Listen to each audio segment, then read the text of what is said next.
You're probably like, because you want to feel them. Oh, come on, Wow.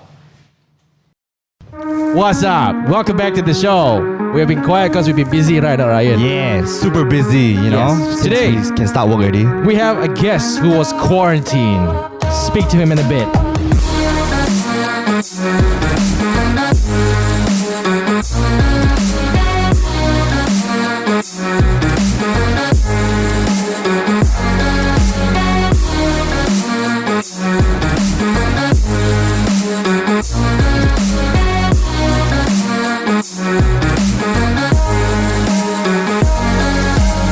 How have you been, Ryan? Okay, I guess. I mean, like, things have been changing. The new normal, as they say. Yeah. I think it goes for everyone as well. Are you used to the new normal yet? I guess so. I think because like it's kind of like a transition. So we didn't like just jump into this new normal from something. Yeah. You know, we had the whole MCO where we were like locked down completely at home. And then they started opening up sector by sector. So like it kind of gave us the chance to adapt to this new normal. And I don't know. I think we've done quite a good job adapting to it, you know? Yeah. Cinemas are open. Would you go and watch a movie? Yes. Oh, really? I guess. I don't know. I really miss the cinema. Okay. So I'm the kind of guy who loves watching movies in the cinema. Mm-hmm. I love the experience of just sitting in the cinema and watching the movie on a big screen with nice surround sound. Ah. I even go to watch movies alone sometimes. So what's the difference with putting on a headphone? No, it's different. Okay, those cinema lovers out there, they know what I'm saying. It's different than just watching at home. So part of me is like, yeah, I really miss it. But part of me also is like, maybe I should just wait a little bit longer just to be extra safe. But I don't know. We'll see. Maybe I might just like suddenly get super tempted and watch a movie this weekend. You're probably like, because you want to feel them. Oh, come on, Wow. Oh, I hate new tripod. That's why we need. Okay. Well. Oh man, That was crazy. If you were listening, one of our cameras decided to fail on us, and because the tripod decided to give way. Yep, I think the camera's fine. Thank God. And that basically scares our guests for today. Okay. Speaking of which, that's the gas punya camera. Yeah, I know. I mean, like, so far, the it's so funny that we're still continuing the show. This is as raw as it could get, okay? Maybe he's the reason. Like, he's like too handsome. The camera's too intimidated by his good looks. Exactly. Ladies and gentlemen, we have on the show today, he's back once again. Let's give it up for Mr. Mark Odea. I'm just surprised we're still rolling. I saw Ryan's face when the camera was rolling. I was like, what is going on? What's happened to Ginny Boy TV since lockdown? What's happened? We've had a bit too long of a break. Talking about it, and I was like, oh, we're still rolling. Oh, wow, this is exciting. Hey, the show must go on, man. The show has to go on. I know. It's like, when Ryan was like, oh, camera, I was like, what's going on? I look behind, oh my God, we just dropped the camera. In my mind, I was like, okay, is the camera broken? Is it going to cost us a lot of money? But now I'm also like looking around to see what's going to come down next. Is the aircon being serviced? It's not going to. Oh yeah, the building has been scheduled for demolition, so it's all going to come down gradually. Yeah. But Mark, I mean, I hope you are awake right now. If you weren't, I think am now. Yeah.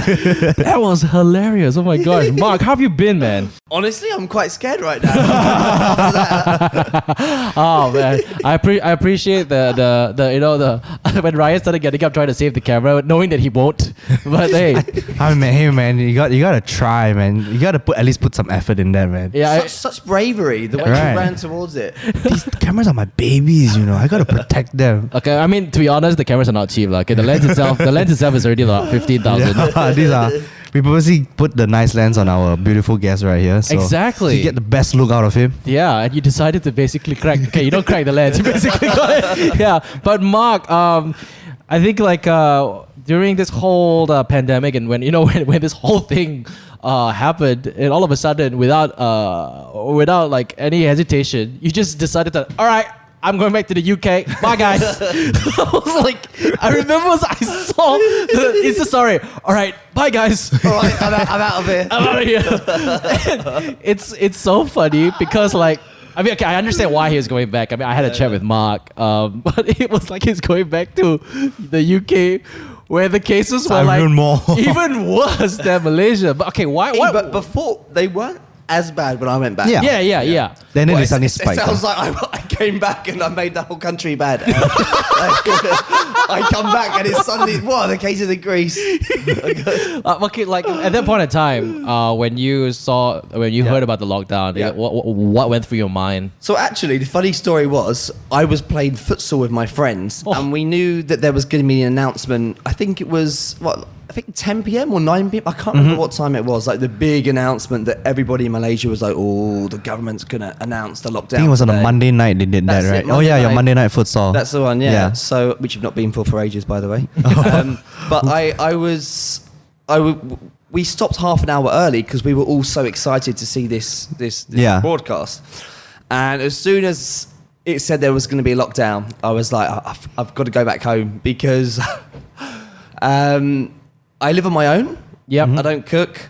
I don't drive, so I can't essentially go and get stuff. I actually didn't know the Grab car was still operating. Right. I assumed everything would be shut down. I didn't think it made sense to keep things like Grab car open and you're allowed in someone's car, but then you're not allowed to do this. So I assumed it would be shut. And also, I always go back to England at least 3 times a year. And I thought, this is going to go really bad. I think now is probably the best time to go back. There's no work on. I can see my family. And although I love living in Malaysia, like I freaking love living here in Malaysia, you can't put like a price on family and stuff. Like family is important. Yeah, of course. And luckily, the situation has calmed down a lot, especially in Malaysia. Yeah. But even around the world, the cases are really dropping now. Except for the States. Of course. Well done, Trump. I think that's a whole other podcast on its own. But like like I said, you don't know what's going to happen. So I thought I would much rather be with my family. Yeah. Just, I feel safer there because I've got my mum there. If anything happens to her or like my sisters, I would rather be there. If you know what I mean. Yeah. So that's why I went back. It was nothing because like, I think England's going to handle the cases better. Because honestly speaking, living in Malaysia and seeing the Asian mentality on these situations and seeing the Western mentality, I kind of expected England to kind of like crash a bit. Handle it. Oh, you expected what? Okay, number one, I'm pretty sure you expected them to handle it a bit better, but at the same time. No, I didn't. Oh, you didn't? I'm one of these Westerners that came to Malaysia and I've been to some Asian countries and I see people wear the face mask and I'm like, why are they wearing face mask? It looks so silly. And it's the same in England. People don't want to wear the face mask. Right. But living here for all these years, I've learned to, look after my health more. Yeah. Whereas in England, it's just like, oh yeah, all right, mate, it doesn't matter. When they announced a lockdown, right? I kid you not. So the day before lockdown started in England, everyone went to the pubs. And they were like, it's our last day in lockdown. And they interviewed people and they were like, you can't shut down our pubs. We're British. Pubs what we live for. And I'm like, oh my God, there's like all these people dying. And you're cared about your bloody beer. That was hilarious though. And I mean, in the UK, people rushing to the pubs. In Amsterdam, people were lining up to buy weed. Yeah, no. The thing is, in Amsterdam, people are buying weed to go home. Yeah, I know. These guys are just like having one last hurrah at the pub with everyone else. That kind of tells you, different parts of the world. The essentials are different. But I mean, like, to be honest, it's the same thing for people over here, let's say, who were from Penang or from Ipoh or from Malacca who come to KL to work, right? Like, we have some staff who were from Johor and stuff like that. I mean, during the lockdown was announced, obviously they want to go back, right? And the thing is, everybody, that natural instinct is like, I want to be my family because I do not know what's going to happen. The whole media was really painting the whole picture like this is a pandemic. And then when you Google... It is a pandemic. It is, yeah. And when you Google a pandemic, it was the Spanish flu, was it? The last pandemic was the Spanish flu. Something like a bubonic plague or something like that. Or something. And it was crazy, And then you'd be like, oh my God, if they label this that, it's just going to be sad. Everybody wants to be with their family. I'm lucky because, my family's all here. And it's only normal. It's just that, whoa, I mean, like to make a decision, I'm buying a flight, get out here. I bought the flight within the hour. Oh my God. Like from hearing the announcement. Yeah, so I booked it on the way back home from futsal. Yeah. I booked it straight away because I thought the prices might soar up. Because everyone wants to suddenly I'm sure come back. it did, right? The prices were going up and up and up. Going back was quite cheap. Okay. But coming back here. Whoa, that was expensive. Because yeah. I think because the amount of flights coming back were like way lesser than normal. And already. maybe airlines weren't doing well, so they had to make up for their money. I don't know. It's like economies of scale. The more flights you have, right, you bring down the price or something actually, like that. I'm curious, since we have you here and you kind of experience a little bit of what lockdown is on here in Malaysia and back in the UK. So I'm just kind of curious, like, what are the key differences do you see? Because we always hear the stories about like in the UK what's happening there, but we don't ever get. Honestly, you're the first person we've had that has experienced it firsthand, so I'm just curious about that. I can't really say I've experienced lockdown here in Malaysia because as soon as I left, it wasn't happening, and when I came back, it was over. But I can tell you about speaking to my Malaysian friends and hearing about how strict it was here. Yeah. Like, if you go out without a reason, you will get fined. You will get sent to prison. Yeah. Compare that to England, people are not scared. Oh, wow. So there's a lot of videos going around where people are going to parks still, and there's lockdown in England, and you just see the police, and the police are just like, excuse me, would you mind going back to your house, please? It's not safe to go back out. Whereas in Malaysia, it's like, you're going to get sent to prison. I saw some videos in India where they made people they wanted to do exercise and they weren't allowed to. So the police were like, you want to exercise? Okay, get on the floor. You roll back to your house. It looked brutal.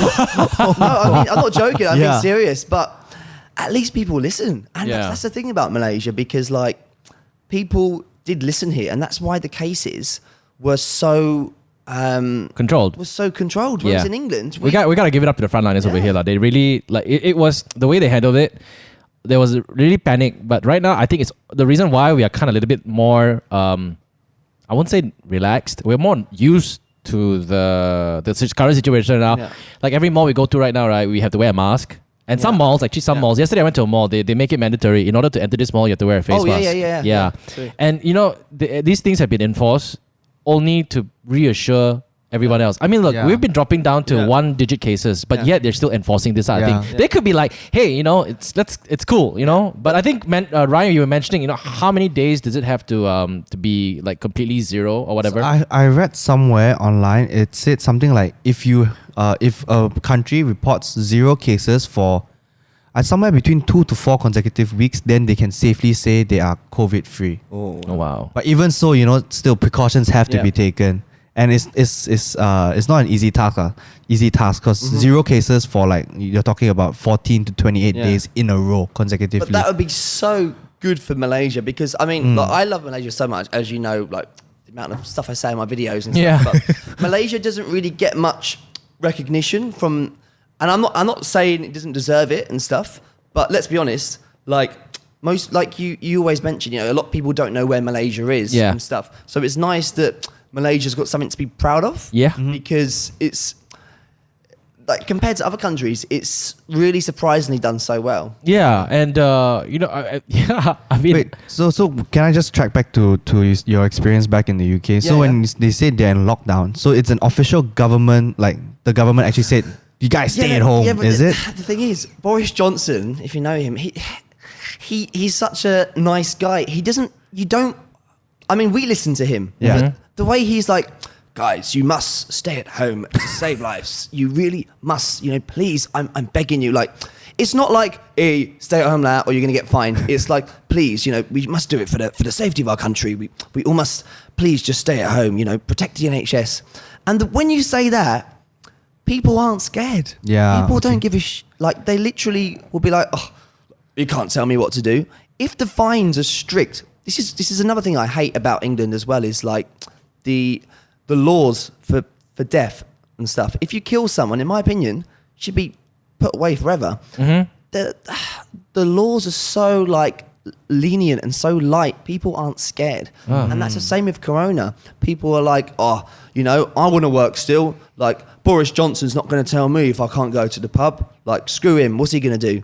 So that's the mentality, and that's why the cases are so high, because people don't listen. So if the government in the UK enforce a £1,000 law for every a summons of £1,000 every time you go out, do you think people there would actually listen and stay at home? They had the fines still, but they weren't giving enough out. Wow. Yeah. Wow. How much were the fines there? I think they were about 500 to 1,000 pounds. Yeah. Yeah, it's Oh, that's a 4,000. lot of money. 5,000 ringgit, That's dude. a lot of Yeah, money. yeah. That's Yeah. actually a lot more than what we are paying here. Yeah. But we're allowed to go for one run a day. So here's the Yeah, thing. I heard about that as How- well. Singapore allowed that too. Yeah, and the thing is, there's no way to monitor. Like how we have this joke in England. It's like all the neighbours are going to be looking outside their front door, and they're like, "Oh, Jin, Ran I saw twice." him out this morning. He's gone out for his second run. Call the police." Like, there's no way. Like, as if the police are going to be like, they got so much things to deal with. As if Yeah. they're going to be like parked up by someone's house. He left the house at 10 a.m. this morning. Is he going for another run? Yes, he is. Right, catch him. Like. So they have all these precautions, but you can't really enforce them because no one knows. Yeah. Yeah, but it was very interesting. I remember Mark got in touch to kind of like, do some videos, and, he did mention that, okay, I want to stock up as much videos as I can before I come back to Malaysia. I was like, when are you coming back to Malaysia? And he's like, I don't know, mate. The minute they lift the borders or something, or they allow some flights, because at that point of time, there were no come flights, right? So Malaysians could enter. Okay. So if you're a student and you're working overseas, you're allowed to come back. Right. But because I'm a foreigner and I'm on a work permit here, Yeah. we weren't allowed to come back. Yeah. So we had to wait, which was okay. Like, honestly speaking, although I was a little bit annoyed, like, oh man, like, I've been working here, I've been paying my taxes, like I should be able to come back as well. At the same time, it was my own risk because I decided to go back to England. Yeah. And I Yeah. always told myself that. I was like, Mark, like, stop moaning. It was your decision to go back. You went back. So you just have to wait patiently. And luckily, I think I was there for about 3 months, which was lovely, Yeah. lovely 3 months. Like, Yeah, to- with family. yeah. Like when It's like a summer vacation. Yeah, it's like, exactly. I'm just, at home. it's like, I mean, if you're it's with like, family, here I so- am, because, obviously, the UK is 8 hours behind us, right? I'm sleeping like 2 a.m. or maybe 3 a.m. in my bed, and then you have Mark posting stories of having a barbecue in his backyard with his mom. And I'm like, wow, your lockdown seems fun. yeah. The weather there is so nice. Yeah. I mean, like, yeah, it's nice. I mean, like, it's just very nice to see everybody just reconnecting Yeah. with their parents. And it's great. And it's just they were even cooking Malaysian food. Oh, yeah. Your mom and Mark, your mom and you were cooking like char kway teow and stuff like that. I still haven't edited that video yet. I haven't edited our video yet. I've got so much stuff stocked up. It's so good. Yeah, and I, I'm pretty sure at the end, the people will let him back to Malaysia. Come on, this white guy has basically eaten durian as well. Say, okay, boleh. Okay, all right. Makan durian, boleh. But okay, when you got back, were you really not, you couldn't wait to come back, or was it like coming back here? Was it because of work? Was it because of like, oh, you know what, I kind of miss Malaysia? So what prompted you to like finally decide, okay, I'm ready to come back? Okay, number one, I've got this show for Astro. Yep. This show, Astro Super Sports, that we needed to film. We needed to finish because the lockdown had finished in Malaysia. Right. You guys were allowed to start shooting again. Yeah. So I needed to come back as soon as possible because they were waiting on me Right. and they had to wrap this show up. And it is work, yeah. It's work. And just for context, Mark is actually working for a broadcaster, and broadcasting companies are essential work. Yeah. Yeah. I mean, like, if you need to broadcast, report news, or even report anything, entertainment, they are still running. They're still essential work. Yeah. So I needed to come back. I thought 3 months was enough as well. Like, I honestly love the time I spent with my family. And I was going to mention earlier, like, it's funny how in lockdown, I think it's the most we have spent, if you live with your parents, the most you spent consecutively with your parents since you were about like 5 years old. Yeah. Yeah. Because when you're at school, when you're like 6 years old, you go to school.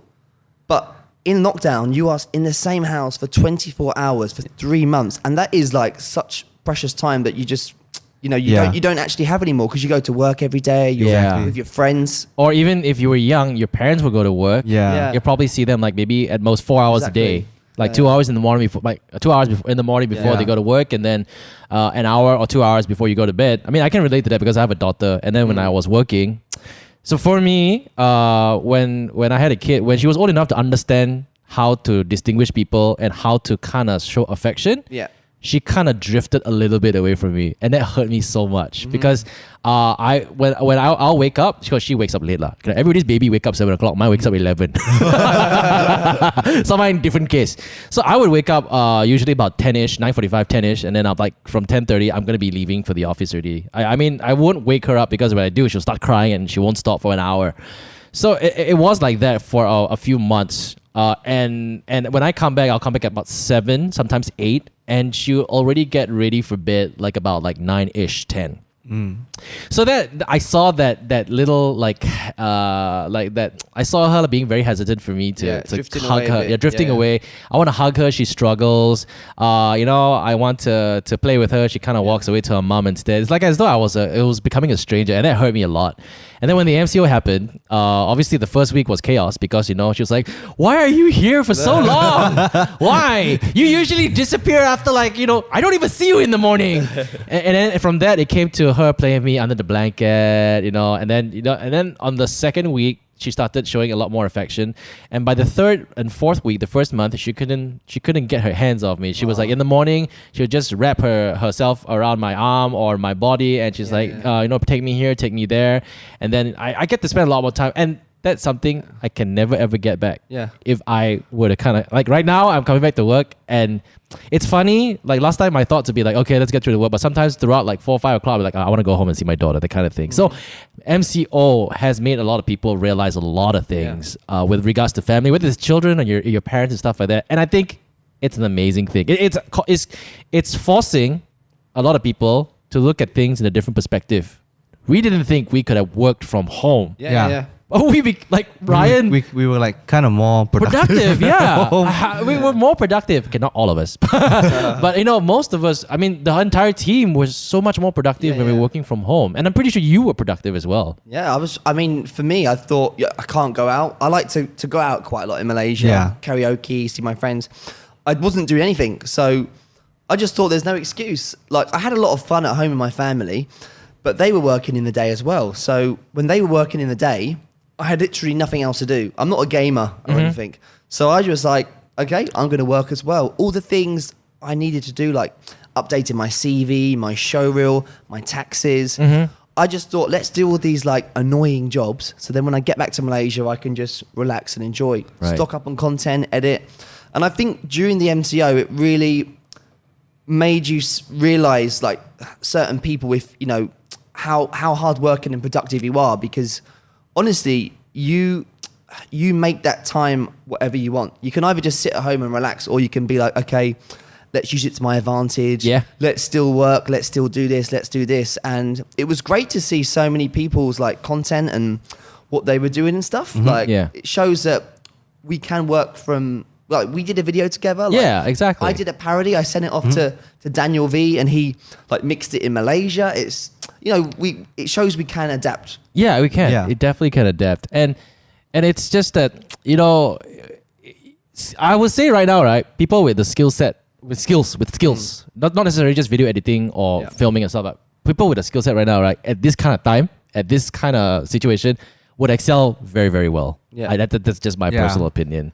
I think he's right. It's all about adapting to your situation. Yeah, because most of the time you have to make the best of what you have. When life gives you lemons, you gotta make the best you can with that. Yeah, because most of the time I don't think we had to adapt to anything. We were just asked to do things, and we just like, okay, I'll just execute. Yeah. Now it's more of like, hey, how do I circumvent around this? Yeah. So then, okay, you decided to come back to Malaysia. Right, there was a video that you uploaded that freaking went crazy. I was about 4. It went crazy. It's like, it's all over the internet. Different pages were posting it. Even the PDRM Malaysia were posting it. I was like, whoa, Mark, the police posted it. So yeah, careful. You guys in trouble? You want to use my name? Hey. Yeah. So it's like the cops stopped me right now. Aku tahu Mak Odi tau. Oh, yang orang putih tu. Okay, yeah. It's been huge for you, and I think like. But like, I can't. So just for context, Mark uploaded a video of him returning to Malaysia, and Mark had to go through quarantine, and you basically showed everything as raw as possible, beginning with your flight. Take us through when you walked into the airport. It felt like a ghost town. Yeah. So, well, just to backtrack, the reason why I did this was because I knew I would be in quarantine for 14 days, and I was like, "What am I going to do?" So I was like, "Okay, I'll make this. I'll like do a little documentary. It'll give me something to do because I'm not someone that could just sit at home and chill. I need to do something." So I was like, "I'll film it." And I want to show everyone exactly what happens. I don't want to try and hide anything. And yeah, I arrived in London, Heathrow. You've been there before. Yeah. You've been to Heathrow before? Yes. Yeah. Long time ago, but yeah. once. Very busy airport. Yeah. Yeah. So many people talking. You got bars open. There's pubs open. Walked in. It was like ghost town. There were people there, but everyone was wearing masks, which was different from England. In England, people don't really wear masks. But I think because it's an airport, people are more scared. Yeah. Walked around, very, very empty. When I checked in, I got interrogated by Cathay Pacifics. They were like, "Have you got this? Have you got this?" Because Malaysia, to get back in, you needed to have a coronavirus test. Wow. To prove that you are... Negative. It sounds annoying, but actually it's good. That's why the cases are low, I suppose. I had to have this. I had to have immigration letter saying I could come back, this. After that, went through, got on the flight. The flight wasn't that empty going to Hong Kong. Oh. But okay, so you got your... Oh wait, I saw you. You were Instastoring you and your mom getting a test in the UK. It was a drive-through test, was it? Yeah. So before I got approval for immigration, I had to prove that I was COVID-free. Okay. So I had to get a test done in England. Yep. And then I booked my flight the next day once I got my results back. Wow. Yeah. So in the UK, you did one of those drive-through where they stuck the swab up the nose thing. Horrible. To this How day, I have how full far test. back do they stick that swab up your nose? It's horrible. They literally stick it right up. It Oof. almost feels like they're touching your brain. And then Oh. the worst one is the mouth. Uh-huh. Because the nose one's okay because it's like they're cleaning your nose. Like, it's like, okay, yeah, I need to clean my nose, why not? But the mouth one is like, it's like you're gagging and it's just horrid. It's just really bad. And to this day, I've had it done 4 times now. Wow. Oh wow. But how long did it take for your test results to come back? Really quick, about less than 24 hours. Wow. Yeah, Oh, that's yeah. really fast. Yeah. That's so like, wow. 4 times. One in England, obviously one when you arrived. Yep. Yeah. One arrived, one halfway through my quarantine, and then one at the end of my quarantine. So you flew from Heathrow to Hong Kong, and then Yeah. you took a transit. Is it? Did So- you have to stay over a night or like? So I use tried to immediate get transit? the cheapest flight I could, and that was Hong Kong. Then Hong Kong back to Malaysia. MAS wasn't operating until July. Oh. So I would have took the direct flight to avoid any other going Yeah. to countries. Got on the flight. Hong Kong was really annoying because all these people were wearing these, like, I call it like the beehive outfits. You know, where they have, like, Yeah, the yeah. visors, The hazmat kind of outfits like and the stuff. crime scene investigation outfits. They're wearing all these, I call them stupid outfits. They're not stupid, they're taking precautions. But what annoys me is they wear these outfits and then the plane lands and they rush up like animals to get their bags. And it's just like, what is the point of wearing all this stuff if you're then going to ruin it by rushing to get your... You know what it is on a Yeah, flight. yeah. It's like everybody, I want to get out quick. You're talking about passengers wearing these outfits. Yeah. So on the video, I thought you were talking about like Frontliners. the frontliners or like No, the no, stewardess. no. I was like, that makes sense for them to wear, but passengers. Yeah. In this, I mean, I've got Oh. nothing against that. I think they're taking precautions, but Yeah. don't wear that and then rush up to get your bags and like touch someone's arm because you're all rushing to get off the plane like animals. It makes no sense. Yeah. yeah, Just don't do there it. was no social distancing. Yeah. What's the point of wearing? wait, the flight had social distancing, right? One seat in One seat between, between, everyone, yeah. which is not a lot actually. Yeah, Yeah. So were you flying back? Were you afraid? I was afraid, but I mean, I took as much precautions as I could. Yep.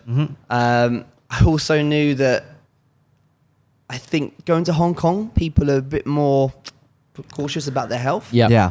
Whereas if I went to another, like on transit in America, I know that would never happen, but like, I think those people are more laid back. Whereas at least the Asian countries, people are a bit more scared. Yeah. So it's probably safer doing that rather Yeah. than going from like Amsterdam to KL or something, you know? Yeah, Right. especially Hong Kong, since they already had the SARS pandemic a while ago. Yeah, so yeah. they're like, they've been preparing for this situation for a while now. It was the SARS was mainly Hong Kong and Singapore, right? Yeah. I don't know Yeah. about Singapore, but I remember Hong Kong was hit quite bad. Yeah. And okay, then you landed in Malaysia and like what was it like at KLIA? Okay, so I got off the airport out of the airplane. Yep. As soon as I got out, this immigration officer was like, "Hey, stand in a line," like very strict. I was like, "Oh, cool." And at this point, I was like, "Okay, camera out. I've got to film this." But then I was like, "Okay, I don't think I should be filming the immigration officer talking to us." So I waited for him to finish talking, and then I thought, you know what? I've just bought myself a new mic during the MCO. Yep. The Blue Yeti. So, Whoa. so I'll do a voiceover. So I'll just film all the stuff, and I'll just do like a voiceover, like a documentary. So Nice. I didn't want to get in trouble. Like, didn't want them to say, "Oh, what are you doing?" So I did it secretly. We were put in a line, and then we were put past the thermal scanner. Yep. And then they asked us what country we'd come from. Do we have any symptoms? And then we had to wait for an hour to process all these things in case there were any suspicious people. Maybe they'd come from a high-risk country. Yeah. Like myself, maybe I'd come from England. And then we did the coronavirus test at the airport. We then just had to wait, and we were asked what hotel we wanted to go to. Oh. So you had a choice. So here's the thing. They assumed, because I'm like Ang Mo, I want to stay in like the 5-star hotel. but the 5-star hotel, 250 ringgit a night. Oh. For 14 days. We don't get paid that much, right? It's content creators. 14 times 250, no That's a thanks. lot of money. Yeah. So I took the 3-star hotel option, which was 150 ringgit a day. Because all I need is Wi-Fi and a decent bed. I'm fine. Yeah. I don't need this luxury. It's just But quarantine. it You know? includes the food as well, right? Because they have to send food to your room. Yeah, and the thing is, the food at the 250 ringgit hotel is the same food as the 150 ringgit. Yeah, it's not like hotel food. It's food in like a plastic container that has been processed and approved by the health and safety. So I Wow. thought 100 ringgit a day extra just for maybe a nicer bed, like that's a lot. It's a lot of money, you know. Yeah. I've become Malaysian now. I'm very careful with my money. Wow. So, okay, I remember. So, how long did the whole ordeal take from getting off the plane to on the bus to getting to your hotel? About 4 hours, I think. Yeah. That's not too bad, Not actually. too bad. Yeah, there wasn't many people though. That's why. There's only my flight from Hong Kong and Yep. one from the Philippines. In that space of 3 hours that I saw. Were your flights full coming back from Hong Kong? Hong Kong, there was 5 people on the plane. Oh my That was god. amazing, yeah. So that's like the next level of social distancing. Yeah, Each that's person like can have their own borderline. section of the plane. Yeah, it's like borderline private jet already, you Yeah, know? man. Yeah. It's like, yeah, me and my 5 friends are just like conquering the whole entire For plane. all you know, Yeah. there might be more like air stewards and air stewardess on the plane than there are No, there passengers. were. I counted. And I was like, oh my God, it's 1, 2, 3, 4, 5, 6, 7. There were. I was like, wow, this is. So you got this is each got crazy. their own private steward to yourself. Yeah. Wow, look at that luxury, yeah. Whoa. So, how long did you stay in the quarantine center for? Oh, okay, how long did you stay in the hotel for? Sorry, I missed out one cool thing. We got like a police escort to the quarantine center. So for the first time in my life, Jin, I felt like a badass. So, I never had a police escort before, obviously, and I was like, oh wow, I'm filming this. Like this is so cool. Like, and honestly, they were like from the police force, the immigration, the people at the airport. They were all really nice and caring, which is what I liked. They weren't like, hey, you've come from this country, like stay back. They were really, really helpful, really nice. And when I checked into the hotel, same thing. The rules were really strict. I tell people my stories and they're like, oh, I couldn't have done that. Like, that's so strict. We weren't allowed visitors. Right. We weren't allowed to have friends send us things. Right. We couldn't have friends. Because if you think about it, right, every item that gets sent to someone, they have to process. And there's so many people at the hotel, from the welfare department to the police. We have police guard in the hotel. Wow. So if every single person is like, oh, my girlfriend, I want my girlfriend to send me my my gaming headphones, or I want my husband, my favorite cup noodles, he's gonna bring me like 8. There's gonna be so much stuff to deal with. So Right. we couldn't request for anything unless it was like medical reasons. Right. Yeah. So we just had to just chill at the hotel and eat what we were given. But there was a group chat, and they were always asking if we were okay, if there was anything we needed within reason. So I can't really complain that much because we were taken such good care of. And for me, I love like experiences. This is something I can look back on and be like, oh wow, I did quarantine for 14 days. days, yeah. You were a part of history. Exactly. I was Yeah. part of the history. Did anybody come up to you? Hey, you're Mak Odi kan? Yeah. so every morning we had a temperature check. Oh. Test. Oh, okay. And when I checked into the hotel, I was wearing the mask. Yep.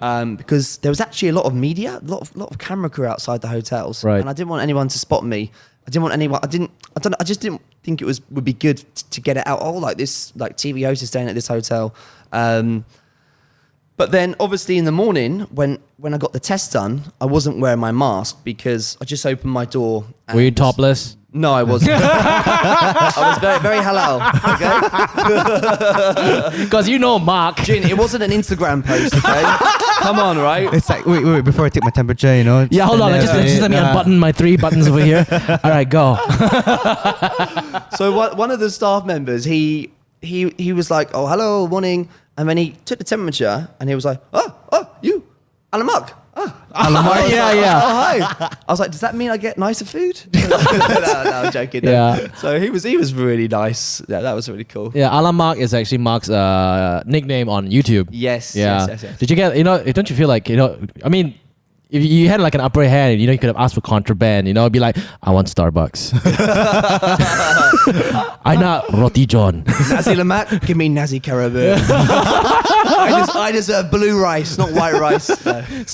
So you basically waited out for the whole 14 days. No, so after 7 days, we got some really amazing news. So basically, we were told that from that day onwards, there's going to be no more hotel quarantine. Yeah. Oh. So we had to complete the rest at home.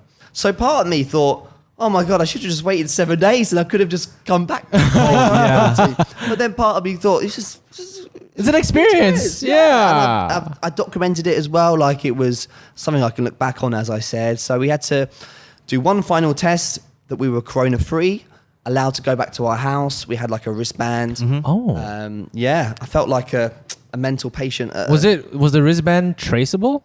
No, it wasn't. But if you cut your wristband off, Yep. You have to redo on the is last it? day, you would get fined Ooh. for cutting it. And this wristband was like all the police forces, all the like security staff were told, like, oh, if you see someone with a white wristband, you call the police, because they're not allowed to be out of the house. Oh. So it's kind of like that guy is meant to be in quarantine. Like it was So who gets to remove the wristband for you? on the last day. We went to like the doctors and they do the final test and then they chop it off. Yeah. Basically. Right. Yeah. Okay. So but when you were quarantining at home, did you have people did the health services visit do checkups on you, or you were just entrusted to they stay didn't, at home? But then that's the thing, because Malaysia, I think people listen. If it was England, I don't think people would have listened.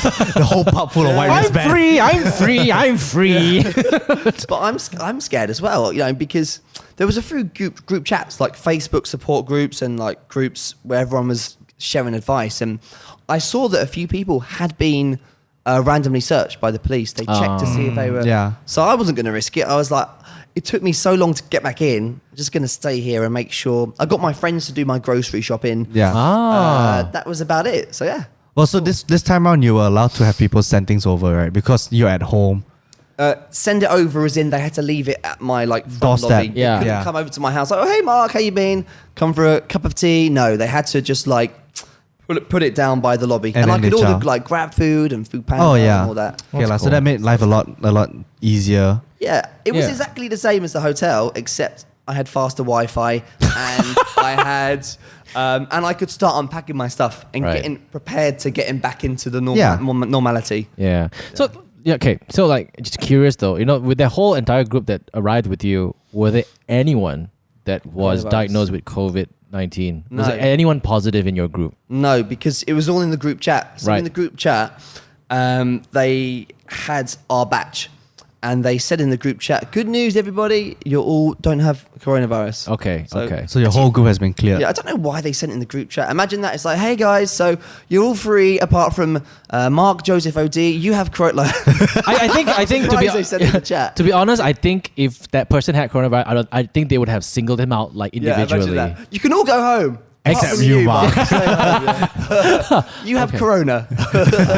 And that's it's cool because it's I think no one did it only Mark. I mean, he managed to document everything as raw as Because only possible. Mark is the one who can come back from is coming back from overseas. No lah, got a lot of people can still come back, students, everything. Oh yeah, that's Yeah. true. Oh, my So- auntie also came back from overseas. Was she quarantined too? They came back right after the hotel phase. So she could go back straight home. Yeah, they quarantined at home. Did she get they a? they had a ban and everything, and they were even like released one day earlier. Oh wow. So the police, I don't know, we joke about it, like say like, oh, you know how in prison if you're on good behavior you get out early. Yeah. So like one day earlier the police, like the health services came and checked and said okay lah, habis and everything.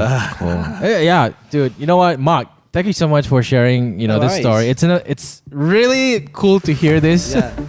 and glad that you're back home safe to your home country. We're gonna claim Mark as Malaysian. We claim already. Okay. Give this guy passport now, okay? Yeah, it's like, come on. give him citizenship, PR, whatever so can. Yeah. Mark, before you go, would you like to say anything to anyone? Honestly, like everyone asked me to like sum up these experiences, and I would just say it was really nice to see that Malaysia took amazing precautions when it comes to this. You know, like people should be proud that for a country like Malaysia, they dealt with the situation amazingly, like from the police to the healthcare workers to the frontliners.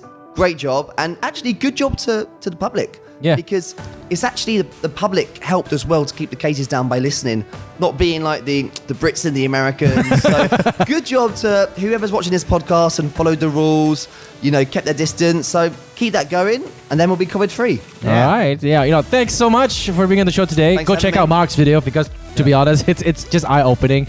And thank you so much for listening to us here at Mamak Sessions. It's always good to have conversations with everybody. And if you want to basically stream us, you can do so on podcast. You can do so on podcast. You can do so on Spotify. You can do so on Apple Podcasts. You can watch us on YouTube as well. And of course, you can follow us on our socials. It is at Mamak Sessions. Thank you so much for listening, guys. We'll speak to you guys next time. Yeah.